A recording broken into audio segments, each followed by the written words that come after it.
se encaminha acerto com o volante, a gente tem novas informações sobre a SAF do Fluminense com áudio vazado de vice-presidente do Tricolor fazendo lobby pelo Mário Bittencourt, CEO do clube nessa SAF. Além disso, a gente vai falar um pouquinho sobre o Fortaleza, perdeu ontem, não vive boa fase, vive um princípio de crise, próximo adversário do Fluminense no sábado pelo Brasileirão. Muita coisa pra gente falar nesse vídeo aqui, então desde já eu te convido a deixar o like, a se inscrever aqui no canal, ativar o sininho pra não perder nada e depois da vinheta vamos falar e muito do Flusão. Tem negócio praticamente fechado porque o Fluminense encaminhou a renovação do contrato do volante Wallace Davi. Vale lembrar, tá? O jogador assinou um novo contrato com o Fluminense em fevereiro, fez uma renovação, mas já tem tudo encaminhado para assinar novo contrato agora no mês de maio, quando completa 18 anos. É claro que essa movimentação do Fluminense pode soar um pouco esquisita para o torcedor, afinal, né, tem menos de um mês, um pouco mais de um mês ali, fevereiro, né, mês passado, que o Wallace Davi renovou esse vínculo com o Fluminense. Então por que ele vai assinar um outro contrato agora em maio, só porque vai fazer 18 anos? Sim, é exatamente isso, tá? A gente trouxe essa matéria de maneira exclusiva, foi uma apuração da Central Fluminense. Eu vou colocar aqui na descrição também o texto, né, a apuração lá do Wilson, nosso repórter.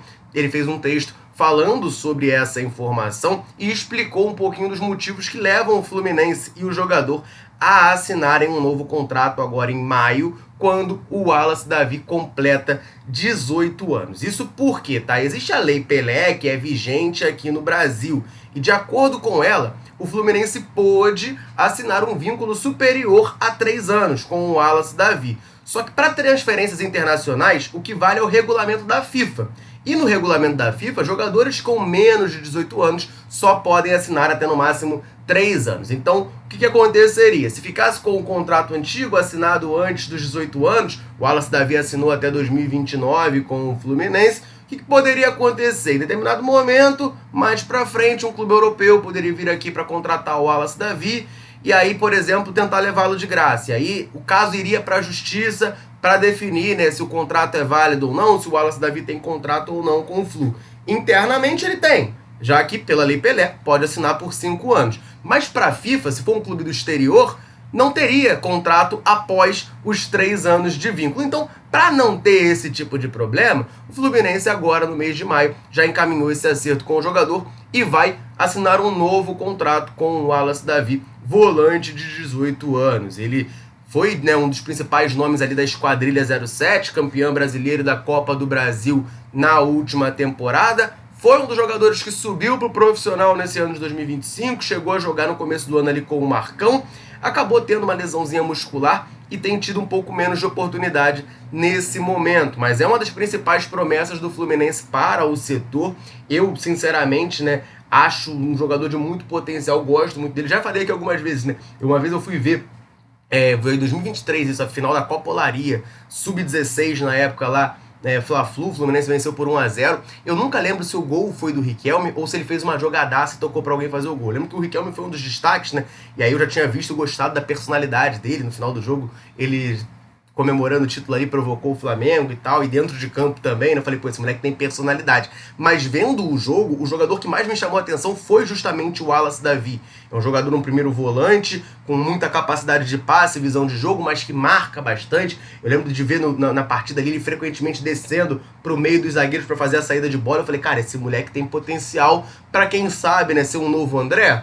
Pode ser, né? Claro, ainda é muito jovem, precisa galgar bastante caminho, né? O André, se você parar pra lembrar, ele vira titular do Fluminense, já tinha ali seus 20 anos de idade. O Wallace tá fazendo 18 agora, vai fazer, né, no próximo mês de maio, mas é um jogador que eu vejo muito potencial. Aliás, os 3, né, que subiram esse ano da esquadrilha, o Wallace Davi, o Isaac e o Riquelme Felipe, eu vejo muito potencial nos 3. Fluminense, então, encaminha esse acerto para no mês de maio assinar um novo vínculo com o volante.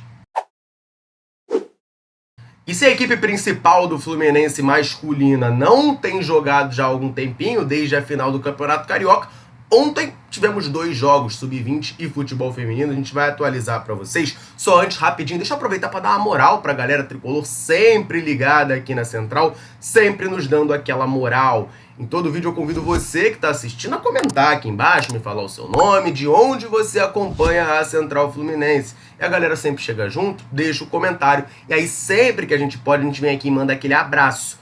Nesse vídeo eu vou mandar um abraço pro Zé, lá de Teresópolis, pro Marco Aurélio, de Vitória, no Espírito Santo, Lauderan, do Distrito Federal, pro Manuel, de Coração, na Bahia, pro Roque Salles, de São Gonçalo, e pro Adilson, de Ceilândia, no Distrito Federal. Um abração pra galera tricolor ligada na Central Fluminense, convite mais do que reforçado. Quer que a gente mande um abraço, um salve, cite o seu nome em algum vídeo? Comenta aqui embaixo, me fala o seu nome e de onde você tá nos assistindo. Combinado? Ontem foi dia de Flu, 2 partidas do Fluminense, mas infelizmente foi dia de derrotas. O Fluminense perdeu os 2 jogos pelo Brasileirão Feminino, partida disputada ali pela noite, teve transmissão inclusive do Sport TV. O tricolor recebeu o Cruzeiro, mas acabou sendo derrotada. A equipe celeste abriu o placar com a Isabela Chagas.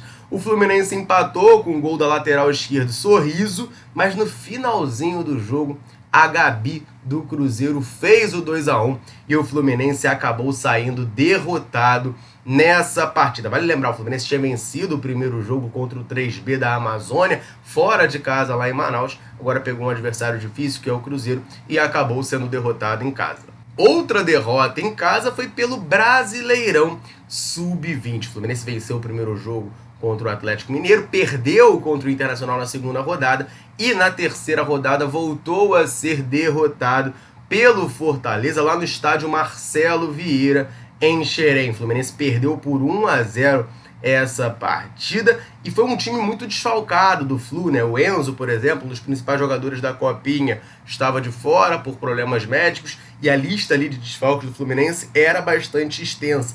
Isso acho que ficou muito claro, muito nítido quando a gente vê a escalação do Fluminense para essa partida. O Fluminense foi a campo com Kevin no gol, Júlio Fidelis na direita e aí 3 zagueiros: Loyola, Gustavo Sintra e o Kaique Almeida, né, que recentemente retornou do Watford, jogando ali nessa linha de zaga, e o Léo Jance lá pela lateral esquerda. No meio de campo, o Gorgulho, que é zagueiro, fez parte da esquadrilha 07, agora subiu para o sub-20, jogou de primeiro volante. A gente já tinha, então, você pega uma linha de 5, né? 2 laterais e 3 zagueiros, e o primeiro volante era um zagueiro também, que é o Gorgulho. Ele jogou ali de primeiro volante e ao lado dele, Doman e Fabinho, também são 2 volantes. E aí lá na frente a gente teve a dupla de ataque formada por Kevin e Kelvin. O Kelvin vem fazendo bastante gol, ontem acabou passando em branco, mas tem se destacado ultimamente na base do Fluminense, um jogador muito forte e matador, mas ontem acabou passando em branco, né? Também entraram no segundo tempo o Marcão, o Janderson, o Marlon, o Filipinho, o Juan Palacios e o Matheus Pedro, mas o Fluminense acabou sendo derrotado pelo Fortaleza por 1-0. E falando em Fortaleza, o nosso próximo adversário na equipe principal masculina é justamente o Lion, né? O Fortaleza vai pegar eles na estreia do Campeonato Brasileiro e eles não vivem uma boa fase não, tá? Ontem teve a última rodada da fase de grupos da Copa do Nordeste, tinha um time misto, é verdade, né? O Fortaleza tem sofrido com alguns desfalques, mas perderam para o CRB. Vojvoda foi perguntado sobre encontrar uma base para essa equipe do Fortaleza, visando essa partida de sábado, começo do Campeonato Brasileiro, e se liga só no que ele declarou. Bueno, en cuanto ao time base, eu também quero encontrar esse time base, mas de 2024 a 2025 acontecen cosas durante toda a temporada. Y durante estos 16 jogos, como você fala, digo, bueno, ¿por qué no encontró Chimi base? Bueno, porque en determinado momento o Mancuso salió machucado, ¿me entiendes? Bueno, entonces, porque Brite salió machucado, porque Kusevi está en selección, tenemos, David estaba con un problema físico, más Vojvoda ten un Chimi base, ten 3 zagueros para la derecha, más Oji no tenía ni un, ¿o no? Hoy no tenía ni uno, entonces, ¿dónde está Ochimi base? Bueno, Ochimi base tengo que encontrar las soluciones en ese momento, ¿me entiendes? tengo, bueno, la disputa o la concurrencia Moisés o Breno López. ¿Me entiendes? Bueno, uno está Ben, o otro vaya a rendimiento, bueno, uno sube, otro vaya. Bueno, hoy no tenemos a Breno López tampoco. ¿Me entiendes? Tenemos a Lucero y no estaba Kaiser. Bueno, yo caigo Wesley. Entonces, es difícil, bueno, Pona o lo melhor hoy, ¿sí? Mas você me está hablando de que o principal es o sábado. Hoy fue un desgaste físico que uno esperaba, también que fuese tan alto este desgaste físico, mas o sábado comienza la competición o más importante. Entonces, eu quero encontrar o time base, é minha função, é minha obrigação, ¿sí? Mas dentro de ese momento que eu estoy procurando, acontecen cosas como acontecen en la vida, ¿me entiendes? Como acontecen en otro lado, en su trabajo. Eu pensaba que la solución iba a encontrar eso y aparece otro problema.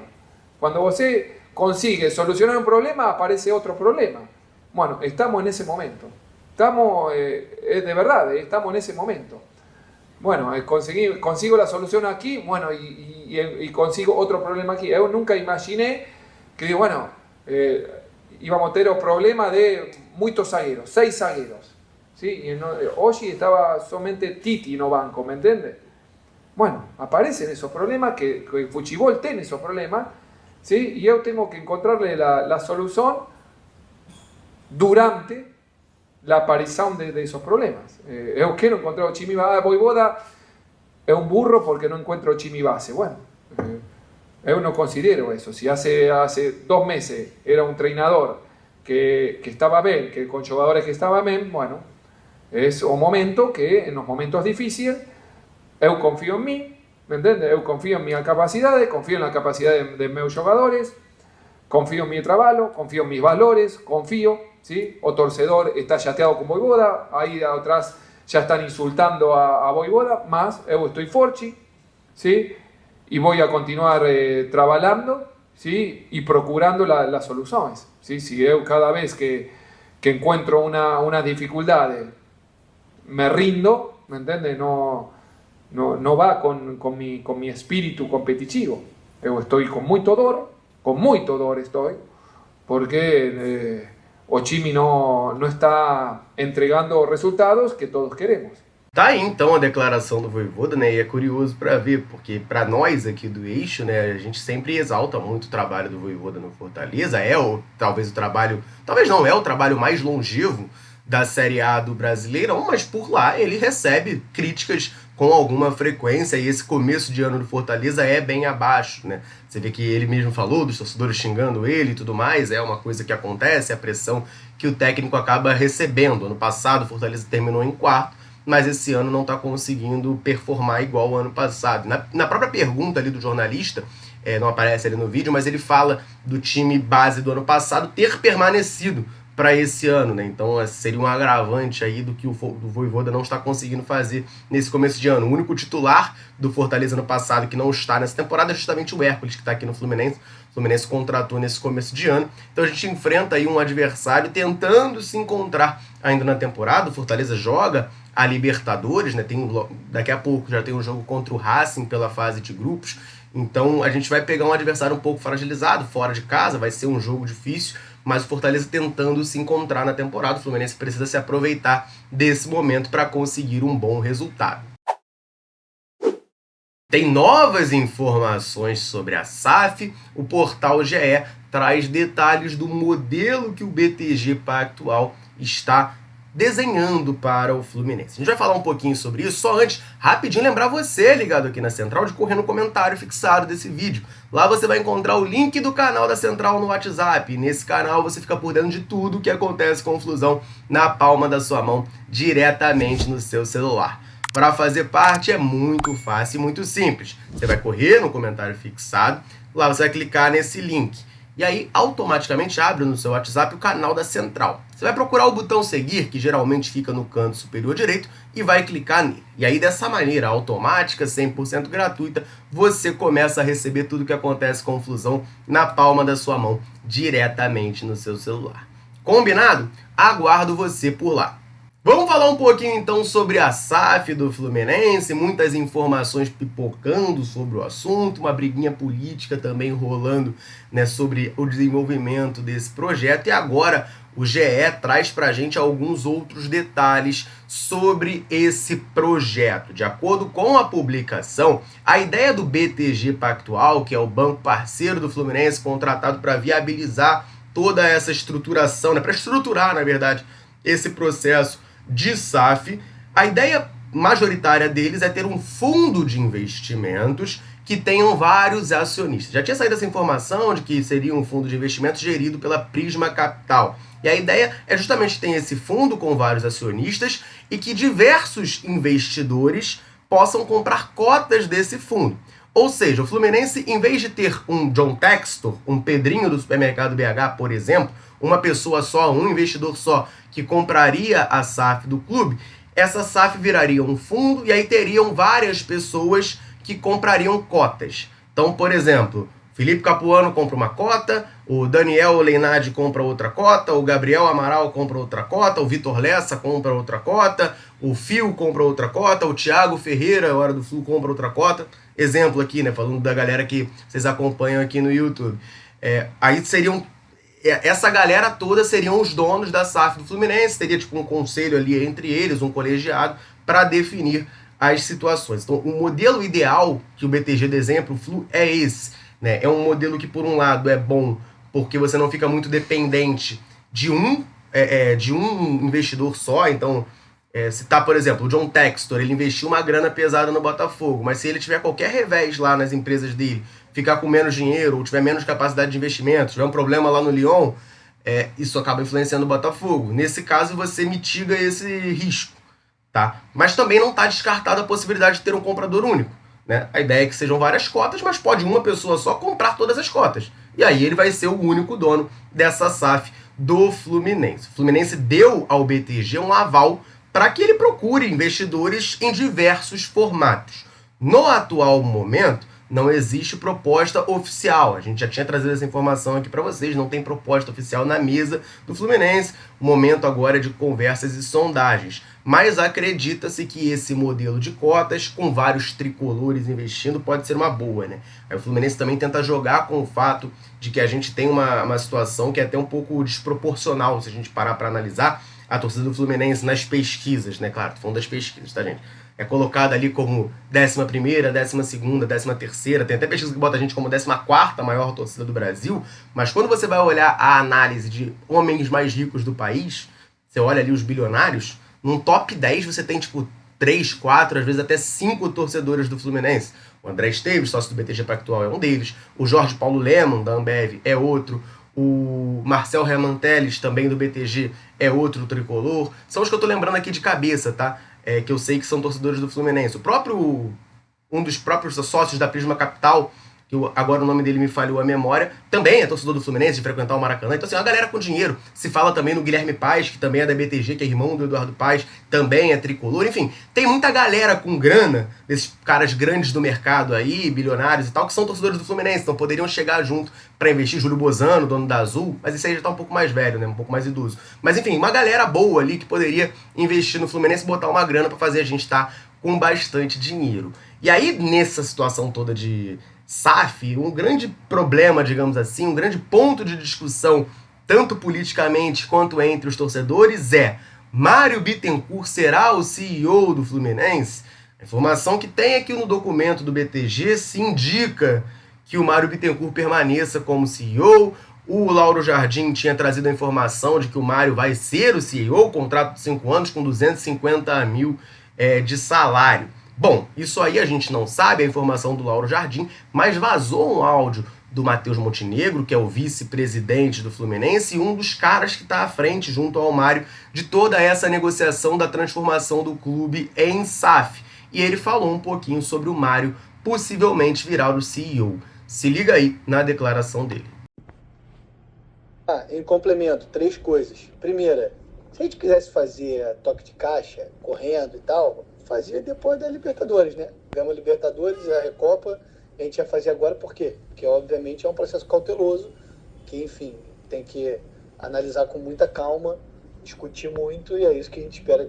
Então, estamos fazendo internamente, vamos fazer depois que efetivamente tiver alguma proposta. Segunda coisa, qualquer pessoa que fizer a aquisição vai cogitar a manutenção do Mário. E se fosse eu, dependesse de mim, seria ele. Pô, olha o que o clube era em 2019, que o clube é hoje, cara. Eu não preciso falar assim muito. É só você olhar tudo. Olha a receita, olha o que a gente conseguiu fazer do equacionamento da dívida, de não ter mais penhora, de ter todos os salários em dia o tempo inteiro, de ganhar título. Então, assim, eu acho que tem muitas críticas que são feitas e tal em relação a coisas pontuais, mas se você olhar o clube antes da gestão e hoje, é incomparável, assim. É incomparável. Então, enfim, é óbvio que isso vai ser levado em consideração e se eu fosse investidor, eu deixaria o Mário tocando lá a SAF. E lembrando que o investidor, ele pode escolher quem ele quiser. E outra coisa também que é relevante, muita gente falando de valuation, assim, e tal, essas coisas, e comparando com outras operações, assim, cara, o valor da Portuguesa, tem que analisar o que foi comprado, assim.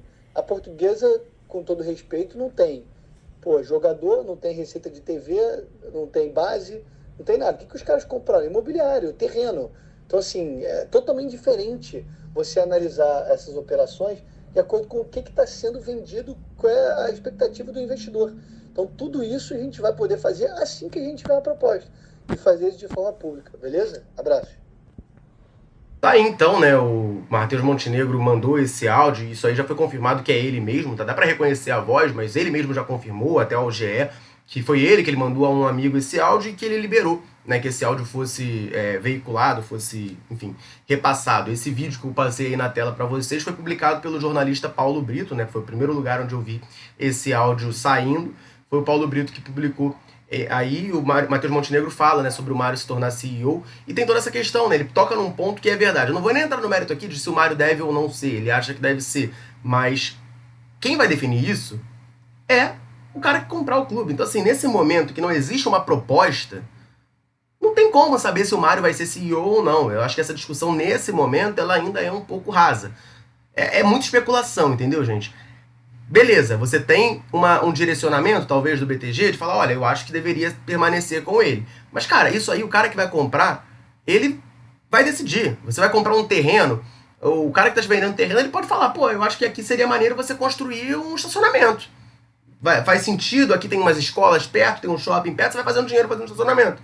Mas você comprou aquele terreno ali porque você quer fazer uma casa, você faz uma casa, entendeu? Você comprou o terreno. Então, assim, o direcionamento de quem está vendendo, né, de quem está ali no processo, claro que, em geral, você ouve, mas não necessariamente é uma regra. Então, assim, eu também sou contra, tá, o Mário Bittencourt como CEO. A gente pode, em outro momento aqui, talvez até em alguma live, debatendo isso, aprofundar um pouco mais. Eu posso explicar o porquê que eu acho que não seria uma boa pro Fluminense, embora eu entenda que seja cogitado, tá? Eu entendo que isso seja cogitado, mas eu, Felipe Capone, não gostaria de ver o Mário como CEO. Mas, nesse momento, cara, eu acho que é uma discussão muito vazia, porque não tem ainda o comprador, não tem a proposta formal na mesa. Então, são outras coisas que a gente precisa aguardar para debater esse assunto. Tá certo, torcida tricolor? Essas eram as informações que eu queria trazer nesse vídeo aqui para vocês. Convido, claro, você a deixar o comentário aqui embaixo. Essa situação de SAF no Fluminense está te animando? Mário Bittencourt, CEO, você é a favor? É contra? Comenta aqui embaixo pra gente trocar aquela ideia, combinado? Eu vou ficando por aqui. Um abraço, saudações tricolores. Tamo junto.